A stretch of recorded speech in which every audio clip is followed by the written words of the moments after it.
दोस्तों, अंतर्राष्ट्रीय राजनीति का सबसे बड़ा सच यही है कि यहाँ हालात पल भर में बदल जाते हैं। इसका ताज़ा उदाहरण इस समय दुनिया के सामने साफ दिखाई दे रहा है। कुछ वक्त पहले तक एक ऐसा प्रिंस था जो खुले तौर पर पाकिस्तान के साथ खड़ा नजर आता था। उसे पूरा विश्वास था कि अगर कभी टकराव की स्थिति बनी तो पाकिस्तान की ताकत के सहारे वो भारत को चुनौती दे सकता है।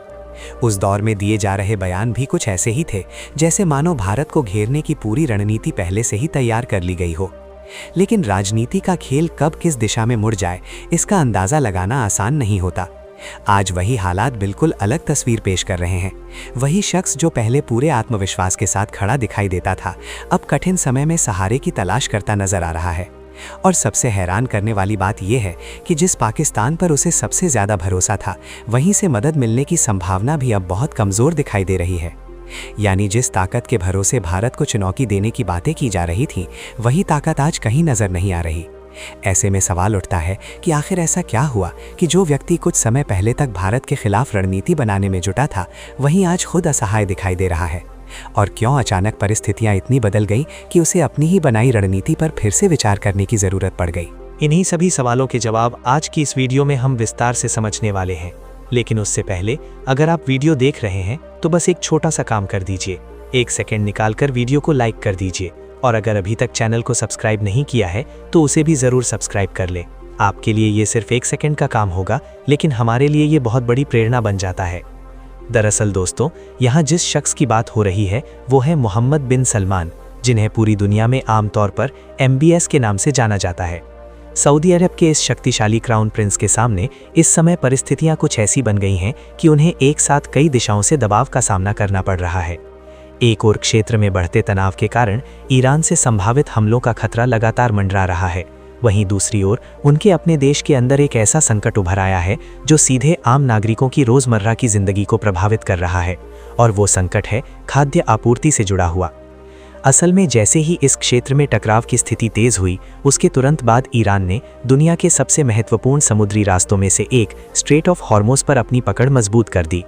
ये वही समुद्री मार्ग है जिसके जरिए खाड़ी देशों का एक बड़ा हिस्सा अपना तेल और गैस दुनिया के अलग अलग हिस्सों तक पहुंचाता है।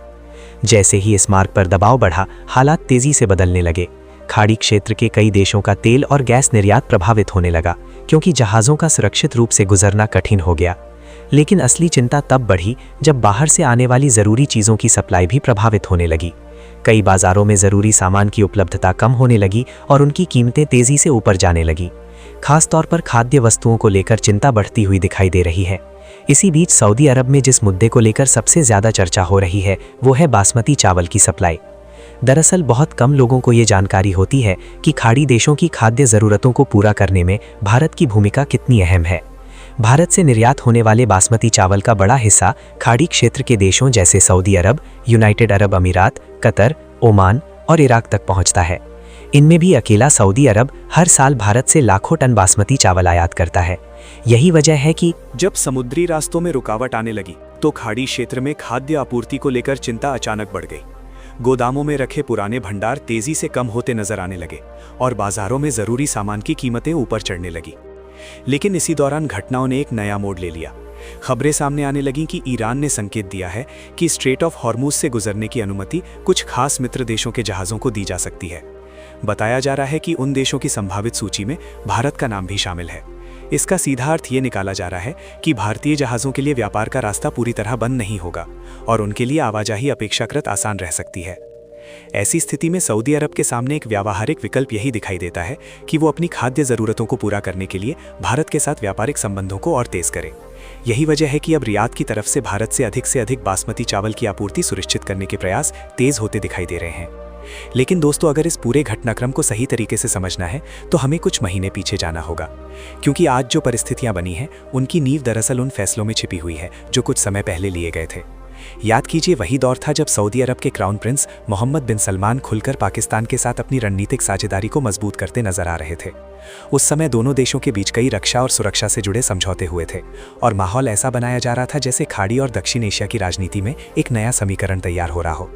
कई मंचों से ऐसे बयान भी सामने आए जिनसे ये संदेश गया कि अगर हालात बने तो पाकिस्तान के साथ खड़े होकर भारत को भी चुनौती दी जा सकती है। इतना ही नहीं, भारत और पाकिस्तान के बीच जब भी कोई संवेदनशील मुद्दा सामने आया, कई मौक़ों पर रियाद का रुख इस्लामाबाद के काफ़ी करीब दिखाई दिया। वहीं जब भारत ने अपनी ऊर्जा ज़रूरतों को पूरा करने के लिए रूस से रियायती दरों पर तेल खरीदना शुरू किया, तो उस समय भी खाड़ी क्षेत्र से तीखी प्रतिक्रियाएं सुनने को मिली थी। लेकिन अंतर्राष्ट्रीय राजनीति का सबसे बड़ा सच यही है कि यहाँ स्थायी दोस्त या स्थायी दुश्मन जैसी कोई चीज़ नहीं होती। समय और परिस्थितियाँ ही तय करती हैं कि कौन किसके साथ खड़ा होगा। आज वही नेतृत्व एक बिल्कुल अलग तरह की चुनौती का सामना करता दिखाई दे रहा है। ये चुनौती ना तो मिसाइलों की है और ना ही सैन्य ताकत की। असली चुनौती है खाद्य सुरक्षा की। दरअसल बहुत कम लोग इस बात पर ध्यान देते हैं कि तेल और गैस से भरपूर खाड़ी देशों की अपनी कृषि क्षमता बहुत सीमित है। वहाँ का रेगिस्तानी भूगोल बड़े पैमाने पर खेती की अनुमति नहीं देता। यही कारण है कि अनाज और अन्य खाद्य वस्तुओं की दैनिक ज़रूरतों के लिए इन देशों को बड़े पैमाने पर आयात पर निर्भर रहना पड़ता है। और इसी पूरे समीकरण में भारत की भूमिका बेहद महत्वपूर्ण बन जाती है। भारत दुनिया का सबसे बड़ा बासमती चावल निर्यातक माना जाता है और इसके सबसे बड़े खरीदारों में खाड़ी क्षेत्र के देश शामिल हैं। हाल के आंकड़ों के मुताबिक भारत ने पिछले वर्ष लगभग 60 लाख मीट्रिक टन से भी अधिक बासमती चावल विभिन्न देशों को निर्यात किया था। स्थिति ये बन गई है कि सामान तो पूरी तरह तैयार है, लेकिन उसे सुरक्षित तरीके से खरीदारों तक पहुंचाना अब पहले जैसा आसान नहीं रह गया है। हालांकि अगर दूसरी तरफ नजर डालें तो खाड़ी क्षेत्र, खासकर सऊदी अरब की स्थिति और भी ज्यादा संवेदनशील दिखाई देती है। खाद्य और कृषि से जुड़ी अंतर्राष्ट्रीय संस्था फूड एंड एग्रीकल्चर ऑर्गेनाइजेशन के आंकड़े बताते हैं कि सऊदी अरब अपनी अधिकांश खाद्य जरूरतों के लिए बाहरी बाजारों पर काफी हद तक निर्भर रहता है। चावल, मक्का और जौ जैसी कई अहम चीजें वहां लगभग पूरी तरह आयात के जरिए ही पहुंचती हैं। वहीं गेहूं और मांस की खपत का भी एक बड़ा हिस्सा विदेशों से खरीदा जाता है। अब तक इन वस्तुओं की सप्लाई मुख्य रूप से 2 प्रमुख समुद्री मार्गों के जरिए पहुंचती थी। पहला रास्ता पूर्व दिशा से आने वाला स्ट्रेट ऑफ हॉर्मोज और दूसरा पश्चिम की ओर से गुजरने वाला रेड सी का समुद्री मार्ग। लेकिन जैसे जैसे क्षेत्रीय तनाव बढ़ा, हॉर्मोज वाला रास्ता काफी हद तक प्रभावित हो गया। इसका सीधा असर ये हुआ कि अब लगभग पूरा दबाव रेड सी के मार्ग पर आ गया। इसका असर बाजारों में तुरंत दिखाई देने लगा। कई खाड़ी देशों में ताज़ी सब्जियों और डेयरी उत्पादों की कीमतों में करीब 15 से 30% तक बढ़ोतरी दर्ज की गई। वहीं खाद्य महंगाई भी पहले ही हफ्ते में 10% से ज़्यादा उछल गई। विशेषज्ञों का मानना है कि अगर यही हालात लंबे समय तक बने रहते हैं तो आने वाले महीनों में इन देशों के पुराने खाद्य भंडार भी तेज़ी से कम हो सकते हैं।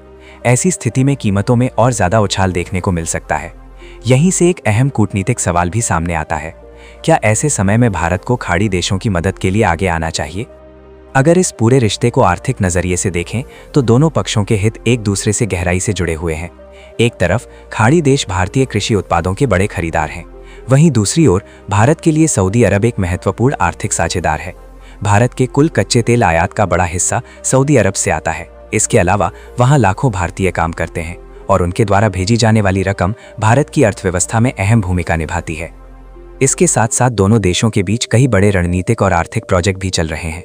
उदाहरण के तौर पर India middle east Europe economic corridor जैसे कनेक्टिविटी प्रोजेक्ट और रक्षा सहयोग से जुड़े कई समझौते। लेकिन इसी बीच एक और दिलचस्प पहलू सामने आया है और वो जुड़ा हुआ है पाकिस्तान से। खबरों के अनुसार पाकिस्तानी व्यापारियों ने खाड़ी बाजारों में ये संदेश फैलाने की कोशिश की कि भारत ने अपने चावल निर्यात पर कुछ तरह की पाबंदियां लगा दी हैं। ऐसे में खरीदारों को वैकल्पिक सप्लाई के लिए पाकिस्तान की ओर रुख करना चाहिए। इस रणनीति का असर भी कुछ हद तक दिखाई देने लगा। कई खाड़ी सुपरमार्केट्स में पाकिस्तानी बासमती ब्रांड्स की मौजूदगी अचानक बढ़ गई और उनके चावल की मांग के साथ साथ कीमतों में भी तेजी से उछाल देखने को मिला।